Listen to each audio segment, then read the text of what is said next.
NDA legislative party సమావేశం ప్రారంభమైంది. ఈ సమావేశానికి చంద్రబాబు, పవన్ కళ్యాణ్, విష్ణుకుమార్ హాజరయ్యారు. శాసనసభలో చర్చించాల్సిన అంశాలు, వైసీపీ వైఖరిపై చర్చిస్తున్నారు.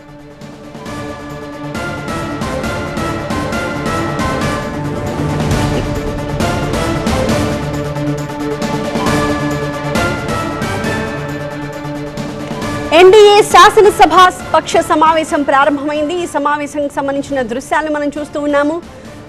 చంద్రబాబు, పవన్ కళ్యాణ్, విష్ణుకుమార్ రాజు ఈ సమావేశానికి హాజరయ్యారు.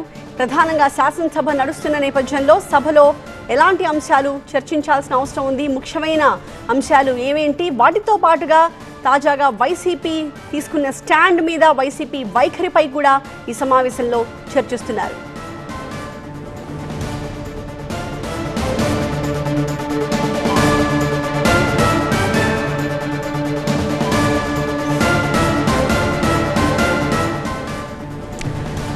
అంతేకాదు ప్రధానంగా చీఫ్ విప్ అలాగే విప్కి సంబంధించి కూడా ఇప్పటికే కొన్ని పేర్లు వినిపిస్తున్న నేపథ్యంలో ఈ సమావేశంలోని ఆ పేర్లను కూడా ఫైనలైజ్ చేస్తారు అని ముందు నుంచి అనుకుంటూనే ఉన్నాము.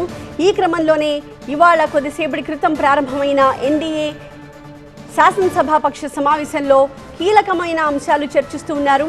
వాటిలో ప్రధానంగా శాసనసభ నడుస్తున్న నేపథ్యంలో ఈ శాసనసభలో సమయాన్ని సద్వినియోగం చేసుకోవడం ఎలా, ఏ రకంగా పూర్తిగా ప్రజా సమస్యల మీద ఫోకస్ పెట్టాలి, వాటిలో ముఖ్యంగా ఏ ఆర్డర్లో సమస్యల్ని డీల్ చేసుకుంటూ వెళ్ళాలి అనే దాని గురించి ఈ సమావేశంలో చర్చిస్తూ ఉన్నారు.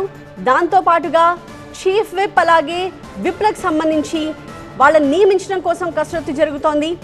అసెంబ్లీ, కౌన్సిల్, చీఫ్ విప్ అలాగే విప్ల నియామకంపై జరుగుతున్న కసరత్తు కూడా ఈ సమావేశంలో చర్చకొస్తోంది. పలువురి పేర్లను ఇప్పటికే కూటమి ప్రభుత్వం పరిశీలిస్తోంది. అసెంబ్లీ చీఫ్ విప్లుగా ధూళిపాళ, జీవి ఆంజనేయులు అలాగే కూనరవి, బెందాళం అశోక్ పేర్లను కూడా పరిశీలిస్తూ ఉన్నారు. విప్లుగా జనసేన నుంచి బొమ్మిడి నాయకర్, శ్రీధర్, బొలిశెట్టి శ్రీనివాస్ పేర్లను కూడా పరిశీలిస్తూ ఉన్నారు. మండలి చీఫ్ విప్ రేస్లో అయితే Panchumarthi Anuradha, Ram Gopal Reddy, assembly deputy speaker కోసం పరిశీలనలో కాల్వ శ్రీనివాసుల పేర్లు వినిపిస్తూ ఉన్నాయి. ఈ నేపథ్యంలో ప్రస్తుతం చర్చకొస్తున్న కీలకమైన అంశాల గురించి వివరాలు అందించడానికి మా ప్రతినిధి ఈశ్వర్ లైవ్ లో సిద్ధంగా ఉన్నారు. ఈశ్వర్, సో ప్రధానమైన ఎజెండా ఏంటి? చీఫ్ విప్ అండ్ విప్లకు సంబంధించిన ఒక క్లారిటీ ఈ సమావేశంలో వచ్చే ఛాన్స్ ఉందా? సాధారణంగా అసెంబ్లీ సమావేశాలు జరిగే సమయంలో లెజిస్లేటివ్ పార్టీలతో ఆయా పార్టీల అధ్యక్షులు సమావేశం అవడం ఆనవాయితీగా వస్తుంటుంది. సాధారణంగా ప్రతిపక్షం ప్రస్తుతానికి లేదు, కానీ ప్రతిపక్షం ఉంటే వాడివేడిగా అసెంబ్లీ జరిగే అవకాశం ఉంది. ఈ సమయంలో గట్టిగా రెండు పార్టీల అధికార ప్రతిపక్షాల మధ్య చర్చలకు సంబంధించి కీలకమైన డిస్కషన్ జరిగే అవకాశం ఉంది. ఆ సమయంలో ప్రతిపక్ష సభ్యులకి ఎలా కౌంటర్ ఇవ్వాలంటే అంశాల మీద కూటమి సాధారణంగా అధికార పార్టీలు లెజిస్లేటివ్ పార్టీల సభ్యులతో సమావేశం అవుతుంటారు. ఇందులో భాగంగానే ఈరోజు మూడు పార్టీలు కూటమి ఎన్డీఏ పార్టీల లెజిస్లేటివ్ పార్టీ ప్రారంభమైంది. కొద్దిసేపటి క్రితమే ప్రారంభమైన సమావేశానికి చంద్రబాబు నాయుడు అధ్యక్షత వహిస్తున్నారు. మొత్తం అందరూ శాసనసభ్యులు, శాసన మండలి సభ్యులు హాజరయ్యారు. దీంట్లో ప్రధానంగా అసెంబ్లీలో మరొక 8 రోజుల పాటు అసెంబ్లీ కొనసాగబోతుంది కాబట్టి 22వ తేదీ దాకా అసెంబ్లీ ఉంది కాబట్టి ఈ లోపు తీసుకోవాల్సిన బిల్లులు కావచ్చు, ఈ లోపు చర్చించాల్సిన అంశాల మీద చర్చించే అవకాశం ఉంది. అదే సమయంలో ప్రతిపక్షం ఇక్కడ లేకపోయినా బయట నుంచి విమర్శలు చేస్తుంది కాబట్టి వాళ్ళకి కౌంటర్ ఇవ్వాల్సిన అవసరం ఉంటుంది. ఎప్పటికప్పుడు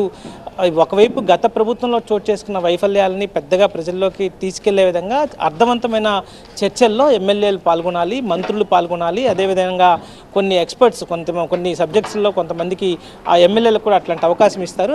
వాళ్ళలో ఆయా శాసనసభ్యులు తమకున్న ఇచ్చిన సబ్జెక్టు మీద గట్టిగా గత ప్రభుత్వంలో చోటు చేసుకున్న వైఫల్యాలు కావచ్చు, ఈ ప్రభుత్వం దాన్ని ఎలా అధిగమించి ముందుకు తీసుకెళ్లే అంశాల మీద మాట్లాడే అవకాశం ఉంటుంది. దానికి సంబంధించి ఆయా పార్టీల నేతలకి వాళ్ళకి డైరెక్షన్ ఇచ్చే అవకాశం ఈరోజు కనిపిస్తుంది. అదే సమయంలో కొన్ని కీలక పోస్టుల ఫిలప్ కూడా చేయాల్సి ఉంటుంది. ఎందుకంటే చీఫ్ విప్ కావచ్చు, లేకపోతే విప్లు కావచ్చు, లేకపోతే డిప్యూటీ స్పీకర్ పోస్టులు ఖాళీగా ఉన్నాయి. రెండు కౌన్సిల్, శాసనసభలో అయితే ప్రతిపక్షం లేదు, కానీ ప్రతిపక్షం సభ్య సంఖ్య చాలా తక్కువగా ఉంది. కానీ అదే కౌన్సిల్లో అయితే మాత్రం అది ఇప్పటికీ అక్కడ ప్రతిపక్షమే డామినేషన్గా ఉంది. దాదాపు మొత్తం అక్కడ ఉన్న 58 మంది సభ్యుల్లో 32 మంది వరకు వైఎస్ఆర్ కాంగ్రెస్ పార్టీకి సంబంధించిన ఎమ్మెల్సీలు ఉన్నారు. దాంతో అక్కడ డామినేట్ చేయడానికి అవసరమైన వ్యూహాన్ని అక్కడ ఖచ్చితంగా వ్యవహరించాల్సి ఉంటుంది.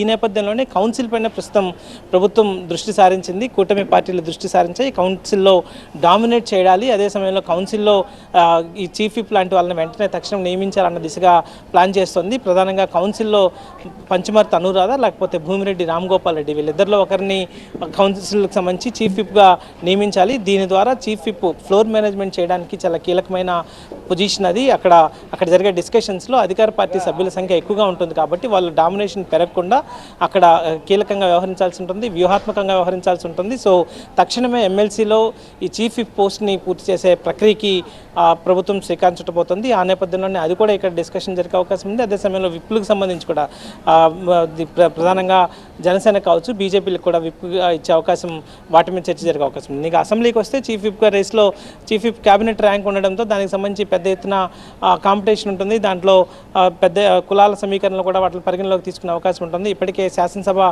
స్పీకర్ బీసీ కావడంతో అక్కడ ఖచ్చితంగా ఈసారి చీఫ్ విప్ పోస్ట్ కోసం అగ్ర కులాలకు సంబంధించిన వాళ్ళే పోటీ పడే అవకాశం ఉంది. ప్రధానంగా అందులో గుంటూరు జిల్లాకు సంబంధించిన ఇద్దరు, ఉమ్మడి గుంటూరు జిల్లాకు సంబంధించిన దూలుపాల నరేంద్ర, జీవి ఆంజనేయుల్లో ఒకరికి అవకాశం ఇవ్వాలన్న డిమాండ్ ఎక్కువగా కనిపిస్తోంది. వాళ్ళు దూలుపాల నరేంద్ర అయితే దాదాపు 6 సార్లు ఎమ్మెల్యేగా ఎన్నికయ్యారు, కానీ ఆయనకి ఇప్పటివరకు ఒకసారి కూడా మంత్రి పదవి దక్కలేదు కాబట్టి ఆయనకి చీఫ్ విప్ ఇవ్వాలన్నది ఒక డిమాండ్ పార్టీలో ఉంది. కానీ అక్కడ ఇప్పటికే కమ్మ సామాజిక వర్గానికి సంబంధించిన వాళ్ళ జిల్లాలో ఎక్కువ మందికి మంత్రి పదవులు ఉన్నాయి, కేంద్ర సహాయ మంత్రి పదవి కూడా ఉంది కాబట్టి అక్కడ కాకుండా పల్నాడు జిల్లా నుంచి తీసుకుంటే జీవి ఆంజనేయులు, అట్లా కాకుండా బీసీ సామాజిక వర్గం నుంచి ఇవ్వాల్సి వస్తే ఆముదలవలస ఎమ్మెల్యే కూన రవికుమార్, అలాగే ఇచ్చాపురం ఎమ్మెల్యే బెండాల అశోక్లకి వాళ్ళిద్దరి పేర్లు పరిశీలన ఉన్నాయి. అవి ఇప్పుడు నిర్ధారించే అవకాశం ఉంది. వాళ్ళిద్దరిలో ఒకరికి చీఫ్ విప్గా ఇచ్చే అవకాశం ఉంది. అదే సమయంలో డిప్యూటీ స్పీకర్ పదవికి తనకి ఇవ్వాలని చెప్పి కాలువ శ్రీనివాస్ మొదటి నుంచి కోరుతూ వస్తున్నారు. ఆయన అనేక మంది పార్టీల సీనియర్ల చేత కూడా అధిష్టానానికి చెప్పించే ప్రయత్నం చేశారు, మిగతా పార్టీలు కూడా చెప్పించే ప్రయత్నం చేస్తున్నారు కాబట్టి ఆయనకి డిప్యూటీ స్పీకర్ వచ్చే అవకాశం ఉంది. సో ఇట్లాంటి కీలక అంశాలన్నీ